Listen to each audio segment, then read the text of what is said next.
Courageous. My name is Lane Schuler, and together we are I.N.K. We're about to do some poetry for y'all. Is that cool? Yeah. All right. Lane's gonna get into this thing. We're gonna start this out, right, man? All right, so the other day I was talking to my friend about the possibility that spoken word poetry was the sixth element of hip-hop. But then my friend says... Of course not. I mean, think about it. You think Shakespeare would ever be considered hip-hop? And at the time I said, well, no. There is no way that Shakespeare with knee-length pants, knee-high socks, didn't know a thing about trying to pop and lie, or Biggie and Pop, sling and crack rock, or mad jump shots, could ever be hip-hop. But that's when it hit me.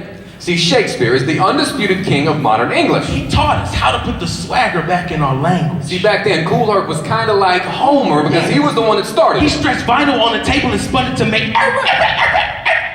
magic. The way Homer stretched out papyrus to write wonderful and tragic. And the truth is, the Iliad and the Odyssey were kind of like rappers delight. Yeah, because they were long and drawn out, and some of the verses ain't quite fit right. Right, but they were the building blocks for what came next, before the burned CDs, MP3s, and the printing press. Lane, that gets me thinking. Okay. You know, the Apostle Paul must have been kind of like Pac, because they paint pictures of perfection pinned on the cross. And yes, it was similar, how they were lost, but by now, shouldn't it seem strange that we always kill the people capable of change? Jesus, Gandhi, Lincoln, Martin, Malcolm, Paul the Apostle, John Lennon the Beatle, Paul McCartney the Beatle. Paul McCartney is... Paul McCartney is definitely still alive, by the way. You heard about his divorce settlement though, right? Yeah? I bet he wishes he wasn't. Okay, and Shakespeare didn't know a thing about selling crack. Or how to rap. But he knew about the beast with two backs, which we call getting some ass. Got Stone Cold Wrath and the Brimstone Path. And when Martin, Malcolm, Big and Pop passed, they called it assassination. But strange as they was, Shakespeare invented the word assassination. Frederick Douglass was just like Outkast, because they weren't afraid to speak real talk about the real South, and when dreams got deferred, they moved stone mountains with their mouth. Okay, and now Nicki Minaj was just like... Nicki Minaj was... She's just like the... Right. She's just like Emily Dickinson. Emily Dickinson, because they make stuff. They're both women. Yeah, and... You know what, I heard they both had a lot of booty. Okay, and Allen Ginsberg was just like Lil Wayne, because the rhyme style was a little strange, and everybody knows that he's completely insane. And Biggie was just like Edgar Allan Poe, because they both were mighty and heavy and slow, and they both told great stories of storm clouds and dark skies, and they both loved their moms for most of their lives, and nobody knows exactly why they died, but their words grew wings and continued to fly. And you can still hear them rapping, you can still hear them rapping, you can still hear them rapping on my chamber door like Walter Raven nevermore. Smoking mad Newports cause I'm through I.N.K for an assault that I caught in Bridgeport, New York. And I am sure the last poets are like the Wu-Tang Clan. How can so many sounds and voices move like one man? Rest in peace, ODB. R.I.P. Gil Scott. It's not where you're from or where you're at, it's what you've been taught. And I have learned a lot about what I am not, and Shakespeare was not. Sissy little white boy. Nose, pressed in a book.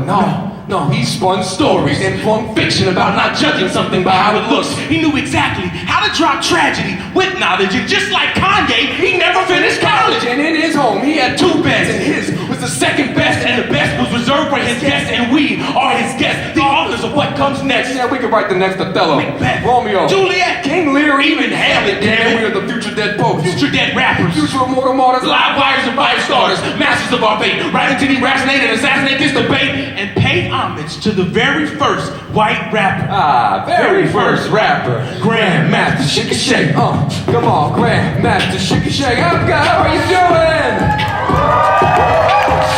We are I.N.K, we are poets, we are hosts, and we also do a little hip-hop, and the hip-hop looks a little something like this. Body more for power play, a bricklayer, baby, made a wage on the heavy way to play. And maybe read a chance that I could dance in my feet, lead a dance in the street with my purple paint and boomers on my feet. Slop bucket filled with gravy and eggs. Rural Rick Decker with the craziest legs. He said the boogeyman found him shaving his head. But you don't really want to know the things that he said. He said it was certified mattress. Understand the guilt, but when the pastor was the window with doors. I said the spread between your mattress and my mattress is a carnival cruise. Capsizes in the casket, barnacle bruise. I tried about a goggle, but I grabbed the driving ball. Cause on my pomegranate bomber jacket, jumping Jeffrey Dahmer. I'm living long and proper, screaming Devonport. It's on. I had a Frank Sinatra concert while I turned into fucking stuff.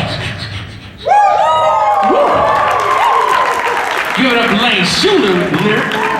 Thank you, APCA. We are I.N.K, as we've been telling y'all for a little while now. And we are all the way from Knoxville, Tennessee. We are poets, we are educators, we are entertainers, and So much more.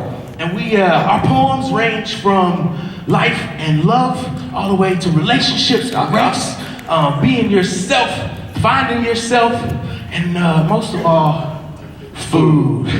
Make some noise if you like food in this building right now. Was the food good tonight? Was the food really good? Make sure you thank all the staffers that you see. Make sure you thank the people who brought you out the food, because they know who cooked it. Right. It takes a lot to cook a meal for somebody, right, ladies? Or fellas? Has anybody, y'all cooked a meal for your significant others? Right, It's a lot of work, It's a lot of work. Getting the ingredients together, getting the spatulas, utensils, the seasonings. You know, you get it all. You get the stove up to the right temperature. You get a little bit going. You just hit it with a little bit of this, a little bit of that, and a whole lot of butter. These are the words I remember from my mother. She taught me how to cook when I was this tall, and those words stuck in this brain until this day when I picked up this phone to make this call say, "Hey, let me cook for you. Have a seat at my table. I'm here to serve you. Allow me the opportunity to pour you a glass of your new favorite wine while I finish preparing the ingredients I selected to nourish you." See, this isn't just food. This is the moment when I culinarily excite each and every one of your senses at precisely the same time, well before we get to dessert. Let me cook for you, because a wise woman once said that cooking is a whole lot like love. It should be entered with reckless abandon or not at all. So a little bit of this. A little bit of that and a whole lot of butter. I made you that one thing. Did you have that restaurant at one time where you just kept telling me how much it meant for us to be there together? But then you got all mad at me because you said I wasn't listening. Why don't you listen? But I was. You were? Yeah. Oh. I took out that sage you said you hated. Added a little spice like you do to my life. And I removed the garlic and the onions for us for later. I catered to the tip of your taste buds, but I was hoping that we could be more than just taste buds. Right, because a good meal, like good love, never fully satiates. It is good to the last bite, and even the last bite leaves you wanting more from the appetizer. Our eyes leading across a crowded room. To the entree. Our very first real date. To the side dishes. Those late night phone calls that last until sunrise. To the icy cold beverage. The very first time you fart in front of me. Well, okay, and to the dessert. And we all know what dessert is, right? Our wedding night. Generations of our family gathering together, witnessing holy matrimony. Knowing that again, neither of us will ever have to be lonely. And I fixate my gaze on you, walking down the aisle, much like I would spot the waiter across the room, carrying our food, and I know it's our tray. From 100 yards away, and I will track that steak like I'm the NSA, because I'm fat like that. But with this meal, I prepared the best ingredients with the most nutrients to add to the span of your lifetime. Our lifetime. To set the table for more days we're able to spend together, nourishing each other. You cook the dinner? I'll do the dishes. I cook the dinner. You do the dishes. You bring home the bacon. I watch the kids. You walk the dog. So I can go hang with my friends. I live to love you. You love the way that I live. You're sweet and I'm spicy, just like the perfect dish, just like the perfect night, and that's just what this is. And as I cook, I pray to God you won't forget this. And I can cook your dinner, and you can cook me breakfast. But that is just the first of many meals, many courses, many trials, even more errors, like when my parents first got married. I bet your mom did like mine. She tried to make biscuits, right? Yeah, but she mixed up all the ingredients, so instead of biscuits and gravy, they got pie crust and gravy.